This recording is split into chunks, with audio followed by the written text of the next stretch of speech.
So, dalam beberapa video aku yang lepas sebenarnya aku perasan ada beberapa komen yang request untuk aku explain apa itu role-role sebagai seorang striker. Antaranya apa itu target man, apa itu false nine dan juga apa itu poacher. Sebab apa setiap striker memiliki kelebihan masing-masing So, peranan diorang ni akan bergantung kepada kelebihan yang diorang ada. Assalamualaikum guys, welcome back to A2N Studio. Macam biasa, thank you so much dekat korang yang dah support channel ni. Mana-mana yang baru dekat A2N Studio, jangan lupa untuk terus support aku. Support channel ni kan dengan tekan butang subscribe dekat bawah. Alright, sebelum aku start gang, aku nak suggest kat korang baju yang baru aku pakai ni. Sweatshirt ni aku dapatkan daripada Fitsco. Aku ni kalau ikutkan tak gemar mana nak pakai baju-baju yang lengan panjang ni. Sebab apa? Cuaca dekat negara kita ni korang pun faham lah kan. Dengan cuaca panasnya. Lepas tu baju-baju yang aku beli kadang-kadang kain dia tebal. Tapi dengan sweatshirt yang aku dapatkan daripada Fitsco ni, kain dia memang ngam teruk. Material pun A. Sebab apa? Baju dia ni tak tebal sangat, tak nipis sangat. Sesuai lah dengan iklim yang ada dekat negara kita. Selain daripada tu, Fitsco juga ada keluarkan hoodie night yang nice Yang mana ada beberapa pilihan warna yang korang semua boleh pilih. Dan yang paling penting, hoodie dan juga sweatshirt diorang ni sesuai untuk dipakai lelaki dan juga perempuan. So, kalau kata korang nak bawa awet korang,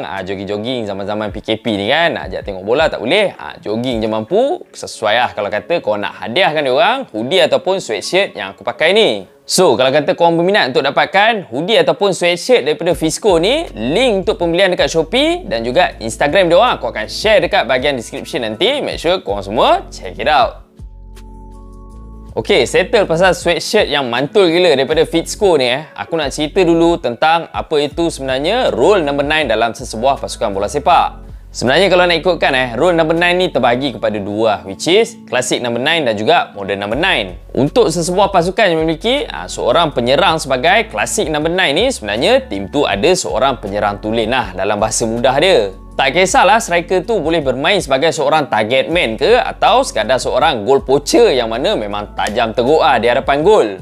Kerja sebagai seorang klasik number 9 ni boleh dikatakan mudah sebab apa? Dengan killer insting yang diorang ada, diorang ni memang kerja diorang menjaringkan gol je lah. Kalau kat Malaysia sebenarnya ada beberapa nama yang aku boleh point out kalau kata aku nak bagi contoh bermain dalam sistem target man. Antaranya Afiq Azmi zaman dia main dekat Kelantan dan juga Selangor dulu, selain daripada Izzat Faris Ramlan zaman dia main dekat Harimau Muda dulu. Dan kalau kata kita go back balik pada tahun-tahun yang lepas, kita pernah memiliki Khalid Jamlos yang mana ada ketinggian yang tinggi dan juga susuk tubuh yang baik untuk bermain dalam sistem target man. Dan untuk Liga Super 2021 pula, Penang memiliki seorang striker import yang berkualiti tinggi main dengan sistem target man, which is Casagrande. Kita tahu Casagrande memang tajam gila dekat udara.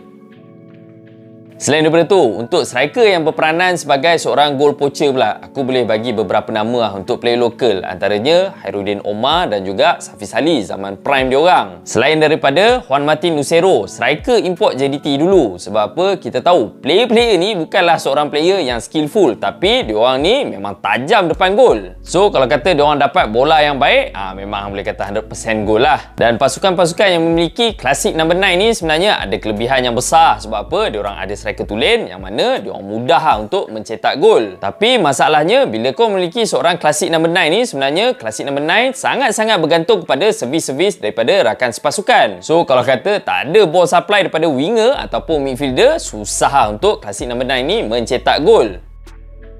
So, apa bezanya klasik number 9 dan juga modern number 9? Untuk pengetahuan korang, modern number 9 ni sebenarnya player yang lebih skillful Ada kemahiran individu. Biasanya player-player ni ada kelebihan untuk menggelecek ataupun boleh hold bola lama Dan juga diorang ni boleh cipta peluang untuk diri sendiri menjaringkan gol. So, dalam erti kata lain, modern number 9 ni tak mengharapkan ball supply daripada teammate-teammate diorang. Dan biasanya modern number 9 ni diorang lebih mobile pergerakan diorang. Diorang lebih suka untuk run into the space behind the defender. Sebab apa? Dekat situ sebenarnya peluang untuk diorang cipta gerakan berbahaya untuk pasukan lawan. Sebab apa? Daripada situlah sebenarnya diorang berpeluang untuk mencipta peluang menjaringkan gol.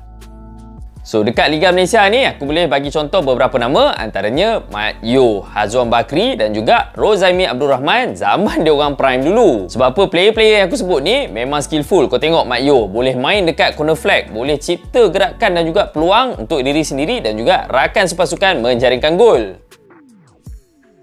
Seterusnya, apa pula peranan sebagai seorang striker yang main dengan peranan sebagai seorang false nine? Sebenarnya untuk tactical false nine ni sesebuah tim tu turun tanpa seorang penyerang tulen ataupun penyerang yang diletakkan tu sebenarnya dia boleh main dekat beberapa position lain. Dekat luar negara, contohnya Liverpool menggunakan Bobby Firmino. Kita tahu Firmino boleh main dekat bahagian attacking midfield dan juga wide area. Selain daripada tu, City waktu ketiadaan Aguero dalam season baru ni menggunakan player-player macam KDB dan juga Ike Gundogan untuk bermain dalam sistem false nine. Dan untuk buatkan peranan diorang sebagai false nine ni betul-betul efisien sebenarnya player-player ni sering kali akan drop deep sampai dekat bahagian midfield untuk receive the ball. Sebab apa? Dengan cara ni sebenarnya diorang boleh drag centre back pasukan lawan untuk ikut diorang keluar daripada defensive line.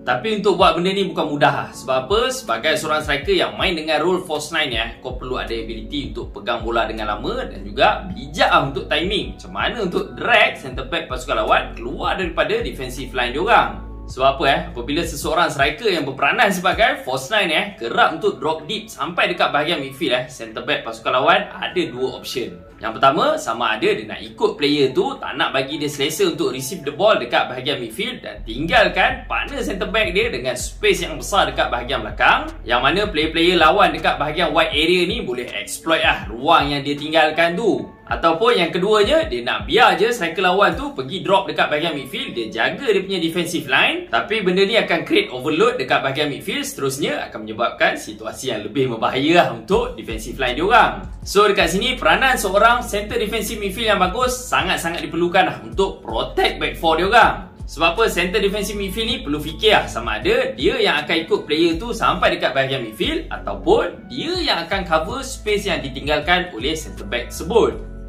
So, as a conclusionnya guys, bukan senang untuk dapatkan baka seorang striker yang boleh mainkan peranan sebagai seorang false nine. Sebab apa? Bukan semua striker ada ability yang sama dan bukan semua player ada tactical awareness yang sama. Dan korang juga perlu faham bukan dalam semua situasi false nine ni akan nampak berkesan. Sebab apa? Kalau kata pihak lawan turun dengan 3 orang centre back ataupun dengan formation 3-5-2, sebenarnya dalam situasi ni peranan seorang false nine akan nampak terbatas. Dan disebabkan itulah sebenarnya manager-manager dekat luar sana ada bermacam-macam taktikal yang ada dalam kepala otak diorang. Sebagai contoh aku boleh bagi dekat kejohanan-kejohanan besar, antaranya Spain pernah menang Euro suatu ketika dahulu tanpa striker-striker tulen macam David Villa dan juga Fernando Torres yang injured. Dan dalam perlawanan akhir Euro edisi tersebut sebenarnya jurulatih Spain telah turunkan player-player macam Cesc Fabregas dan juga David Silva untuk bermain sebagai seorang false nine. Dan dengan taktikal ni lah sebenarnya Spain berjaya untuk menang besar pada perlawanan akhir tersebut. Alright guys, itu sahaja untuk video kali ini. Apa pula pendapat korang? Siapa lagi player-player tempatan yang korang rasa boleh isi role sebagai seorang false nine? Korang boleh kongsikan dengan aku dengan komen dekat bawah. Mana-mana yang baru dekat A2 Studio, jangan lupa untuk terus support aku. Support channel ni guys dengan tekan butang subscribe dekat bawah. Sehingga kita jumpa lagi dalam next video. Itu sahaja daripada aku. Assalamualaikum.